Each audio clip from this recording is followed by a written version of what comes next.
भोगावती परिसरात मोठ्या उत्साहात शिवजयंती साजरी करण्यात आली। राधानगरी तालुक्यातील कौलवसह विविध ठिकाणी तरुण मंडळ आणि भोगावती सहकारी साखर कारखान्याच्या वतीनं छत्रपती शिवाजी महाराजांना अभिवादन करण्यात आलं। तसंच ठिकठिकाणी शिवकालीन मर्दानी खेळांचं सादरीकरण झालं। महाराष्ट्राचा आराध्य दैवत छत्रपती शिवाजी महाराज यांचा जयंती सोहळा राधानगरी तालुक्यासह भोगावती परिसरामध्ये मोठ्या उत्साहात संपन्न झाला।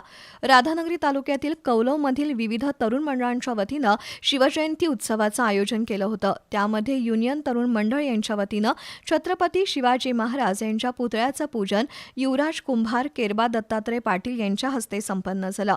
यावेळी मंडळाचे कार्यकर्ते उपस्थित होते। शिवशक्ती तरुण राजा मंडळाच्या वतीनं शिवजयंतीनिमित्त विविध स्पर्धांचं आयोजन केलं होतं। त्यामध्ये युवकांना आपले कलागुण सादर करण्याची संधी मिळाली, तर हनुमान चौक तरुण मंडळाच्या वतीनं शिवजयंती उत्सव साजरा करण्यात आला। भोगावती कारखान्याचे माजी संचालक धैर्यशील पाटील यांच्या हस्ते छत्रपती शिवरायांच्या पुतळ्याचं पूजन करण्यात आलं। यावेळी मंडळाच्या कार्यकर्त्यांनी जय शिवाजी जय भवानी, छत्रपती शिवाजी महाराज की जय या घोषणांनी हनुमान चौक दणाणून सोडला। तरुणांनी एकत्र येत छत्रपती शिवरायांच्या विचारांचा जागर केला। तसंच ठिकठिकाणी शिवकालीन मर्दानी खेळांच्या प्रात्यक्षिकांचं सादरीकरण झालं। तर भोगावती सहकारी साखर कारखान्याच्या वतीनं कारखाना कार्यस्थळावर छत्रपती शिवाजी महाराजांच्या पूर्णाकृती पुतळ्याचं पूजन कारखान्याचे अध्यक्ष प्राध्यापक शिवाजीराव पाटील यांच्या हस्ते झालं।